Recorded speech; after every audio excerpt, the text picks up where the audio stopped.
ప్రియమైన దేవుని బిడ్డలారా, ప్రభువును రక్షకుడైన యేసయ్య నామములో హృదయాంతరంగము నుంచి మీకు శుభవందనాలండి. యేషయ్య ప్రవక్త గ్రంథం 60వ అధ్యాయం 1వ వాక్యాన్ని చదువుకుని ఈ రోజు కొరకు మనము ప్రార్థన చేద్దాం. నీకు వెలుగు వచ్చి ఉన్నది, లెమ్ము, తేజరిల్లుము, యెహోవా మహిమ నీ మీద ఉదయించెను. దేవుడు ఇజ్రాయేలు ప్రజలను ఉత్తేజపరుస్తున్నాడు. లెమ్ము, తేజరిల్లుము, యెహోవా మహిమ నీ మీద ఉదయించెను అని దేవుడు ఉత్తేజపరుస్తున్నాడు. దేవుని బిడ్డలారా, ఆత్మీయ జీవితంలో వెనుకబడి ఉన్నటువంటి యొక్క దేవుని ప్రజలు తిరిగి దేవుని సన్నిధికి చేరి దేవుని కొరకు ప్రకాశించడం దేవుని చిత్తం. దేవుని బిడ్డలారా, ఇక్కడ దేవుని ప్రజలకు దేవుడు ఉత్తేజపరుస్తున్నాడు. లెమ్ము, తేజరిల్లుము. అవునండి, ఎవరండి దేవుని కొరకు తేజరెళ్ళడానికి వీలవుతుంది? ఎవరైతే దేవుని సన్నిధిలో దేవుని యొక్క వార్తలకు రెస్పాండ్ చేస్తారో, ఎవరైతే దేవుని సన్నిధిలో దేవుని యొక్క వార్తకు దేవుని యొక్క స్వరాన్ని వినడానికి అవైలబుల్ గా ఉంటారో, దేవుడు వాళ్లను ప్రకాశింపజేస్తాడండి. దేవుని బిడ్డలారా, సమూయేలును దేవుడు పిలిచాడు. సమూయేలుతో అనేక రహస్యాలను మాట్లాడాడు. ఎందుకండి? సమూయేలు దేవునికి అవైలబుల్ గా ఉన్నాడు.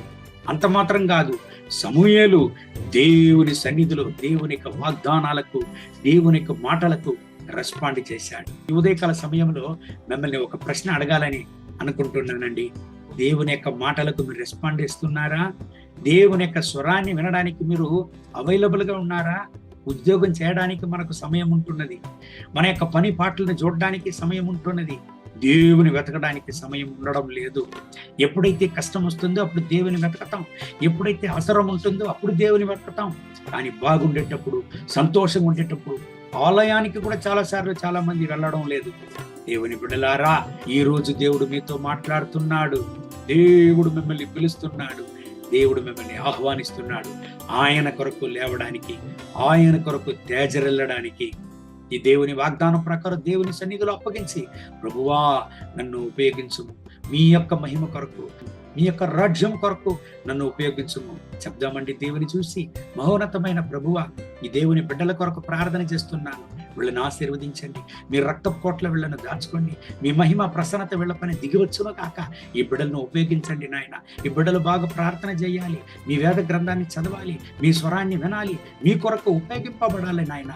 మీ రక్తపు కోటలో వీళ్ళను దాచుకోండి, వీళ్ళ కుటుంబాన్ని ఆశీర్వదించండి, వీళ్ళ అవసరతలను సంధించండి నాయన. మీ కృపా సన్నిధి, మీ ప్రసన్నత అపరిమితంగా వీళ్ళ పని దిగివచ్చును కాక నాయన.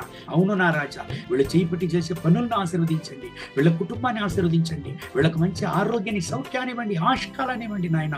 రక్త కోట్లో దాచుకోండి. మీ కొరకు మీ బిడ్డల్ని నాయన లేవడానికి, తేజరెళ్ళడానికి సహాయం చేయండి.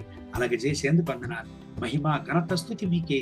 యేసయ్య నామములో వేడుకుంటున్నాం మా ప్రియ పరలోకపు తండ్రి. ఆమేన్, ఆమేన్.